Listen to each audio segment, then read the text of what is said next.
الله أكبر.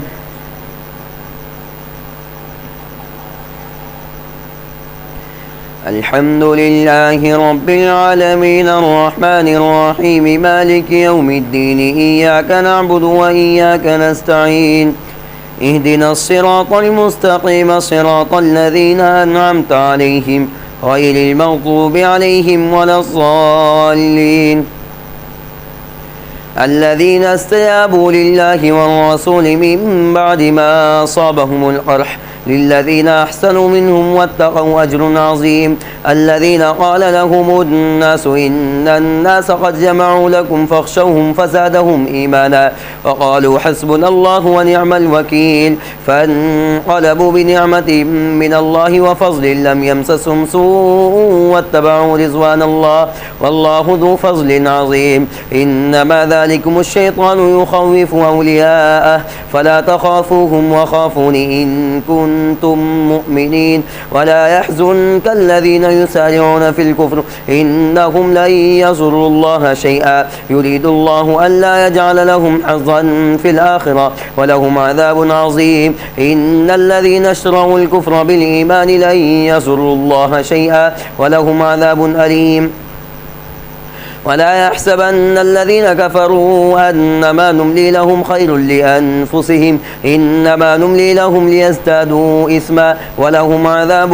مهين ما كان الله ليذر المؤمنين على ما أنتم عليه حتى يميز الخبيث من الطيب وما كان الله ليطلعكم على الغيب ولكن الله يستبي من رسله من يشاء فآمنوا بالله ورسله وإن تؤمنوا وتتقوا فلكم أجر عظيم ولا يحسبن الذين يبخلون بما آتاهم الله من فضله هو خيرا لهم بل هو شر لهم سيطوقون ما بخلوا به يوم القيامة ولله ميراث السماوات والأرض والله بما تعملون خبير لقد سمع الله قول الذين قالوا إن الله فقير ونحن أغنياء سنكتب ما قالوا وقتلهم الأنبياء بغير حق ونقول ذوقوا عذاب الحريق ذلك بما قدمت أيديكم وأن الله ليس بظلام للعبيد الذين قالوا إن الله عهد إلينا ألا نؤمن لرسول حتى يأتينا بقربان تأكله النار قل قد جاءكم رسل من قبلي بالبينات وبالذي قلتم فلم قتلتموهم إن كنتم صادقين فإن كذبوك فقد كذب رسل من قبلك جاءوا بالبينات والزبر والكتاب المنير كل نفس ذائقة الموت وإنما توفون أجوركم يوم القيامة فمن زحزح عن النار وأدخل الجنة فقد فاز وما الحياة الدنيا إلا متاع الغرور لتبلون في أموالكم وأنفسكم ولا تسمعن من الذين أوتوا الكتاب من قبلكم ومن الذين أشركوا أذى كثيرا وإن تصبروا وتتقوا فإن ذلك من عزم الأمور وإذا أخذ الله ميثاق الذين أوتوا الكتاب لتبيننه للناس ولا تكتمونه فنبذوه وراء ظهورهم واشتروا به ثمنا قليلا فبئس ما يشترون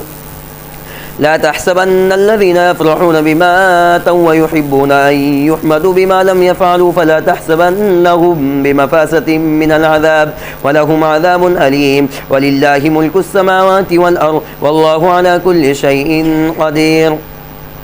إن في خلق السماوات والأرض واختلاف الليل والنهار لآيات لأولي الألباب الذين يذكرون الله قياما وقعودا وعلى جنوبهم ويتفكرون في خلق السماوات والأرض ربنا ما خلقت هذا باطلا سبحانك فقنا عذاب النار ربنا إنك من تدخل النار فقد أخزيته وما للظالمين من أنصار ربنا إننا سمعنا مناديا ينادي للإيمان أن آمنوا بربكم فآمنا ربنا فاغفر لنا ذنوبنا وكفر عنا سيئاتنا وتوفنا مع الأبرار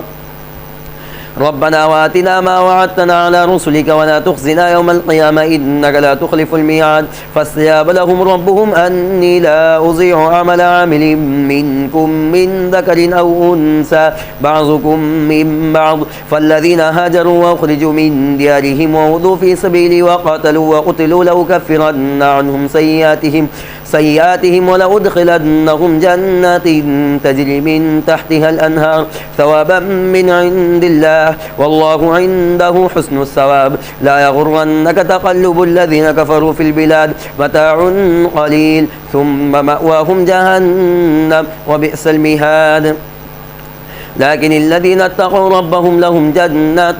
تجري من تحتها الأنهار خالدين فيها نزلا من عند الله وما عند الله خير للأبرار وإن من أهل الكتاب لمن يؤمن بالله وما أنزل إليكم وما أنزل إليهم خاشعين لله لا يشترون بآيات الله ثمنا قليلا أولئك لهم أجرهم عند ربهم إن الله سريع الحساب يا أيها الذين آمنوا اصبروا وصابروا ورابطوا واتقوا الله لعلكم تفلحون الله أكبر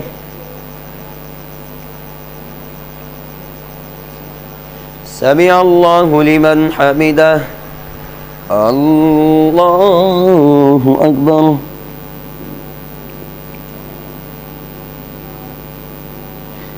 الله أكبر الله أكبر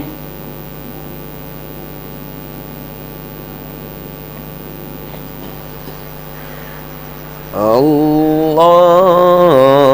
أكبر الحمد لله رب العالمين الرحمن الرحيم مالك يوم الدين إياك نعبد وإياك نستعين اهدنا الصراط المستقيم صراط الذين أنعمت عليهم غير المغضوب عليهم ولا الضالين يا أيها الناس اتقوا ربكم الذي خلقكم من نفس واحدة وخلق منها زوجها وبث منهما رجالا كثيرا ونساء واتقوا الله الذي تساءلون به والأرحام إن الله كان عليكم راقبا وآتوا اليتامى أموالهم ولا تتبدلوا الخبيث بالطيب ولا تأكلوا أموالهم إلى أموالكم إنه كان حبا كبيرا وإن خفتم ألا تقسطوا في اليتامى فانكحوا ما طاب لكم من النساء مثنى وثلاث ورباع فإن خفتم ألا تعدلوا فواحدة أو ما ملكت أيمانكم ذلك أدنى ألا تعولوا وآتوا النساء صدقاتهن نحلة فإن طبن لكم عن شيء منه نفسا فكلوه هنيئا مريئا ولا تؤتوا السفهاء أموالكم التي جعل الله لكم قياما وارزقوهم فيها واكسوهم وقولوا لهم قولا معروفا وابتلوا اليتامى حتى إذا بلغوا النكاح فإن آنستم منهم رشدا فادفعوا إليهم أموالهم ولا تأكلوها إسرافا وبدارا أن يكبروا ومن كان غنيا فليستعفف ومن كان فقيرا فليأكل بالمعروف فإذا دفعتم إليهم أموالهم فاشهدوا عليهم وكفى بالله حسيبا للرجال نصيب مما ترك الوالدان والأقربون وللنساء نصيب مما ترك الوالدان والأقربون مما قل منه أو كثر نصيبا مفروضا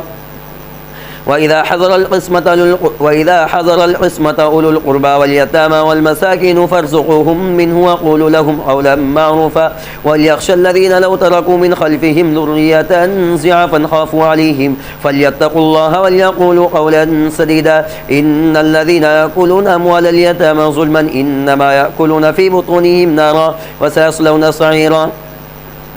يوصيكم الله في أولادكم للذكر مثل حظ الأنثيين فإن كن نساء فوق اثنتين فلهن ثلثا ما ترك وإن كانت واحدة فلها النصف ولأبويه لكل واحد منهما السدس مما ترك إن كان له ولد فإن لم يكن له ولد وورثه أبواه فلأمه الثلث فإن كان له إخوة فلأمه السدس من بعد وصية يوصي بها أو دين آباؤكم وأبناؤكم لا تدرون أيهم أقرب لكم نفعا فريضة من الله إن الله كان عليما حكيما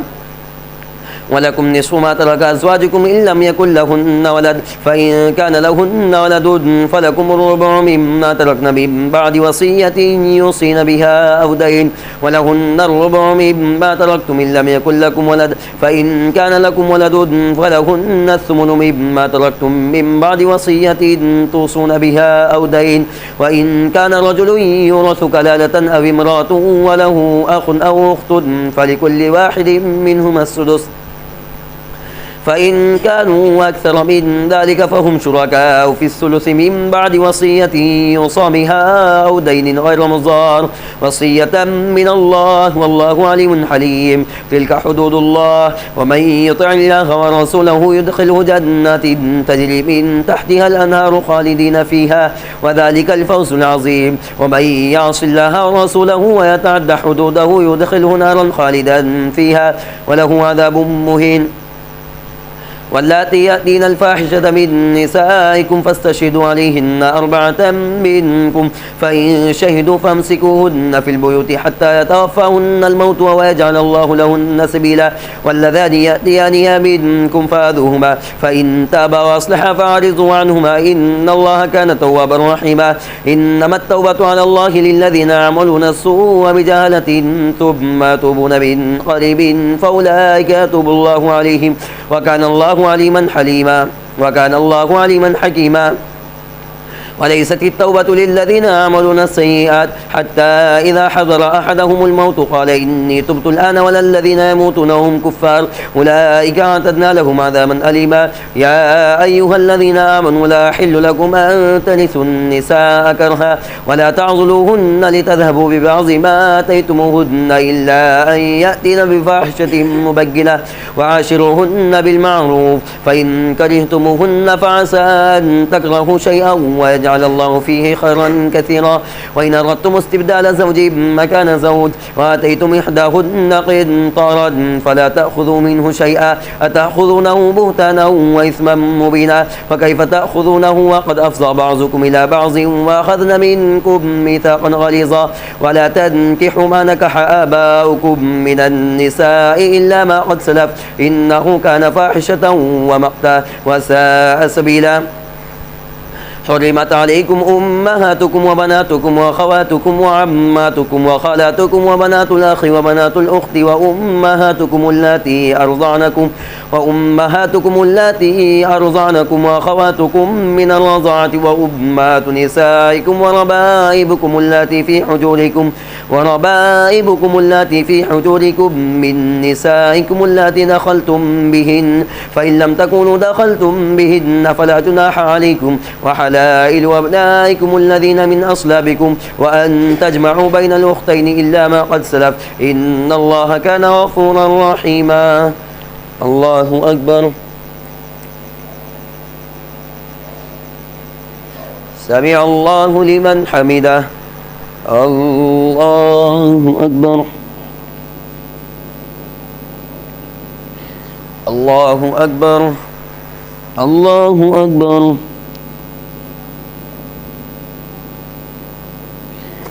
الله أكبر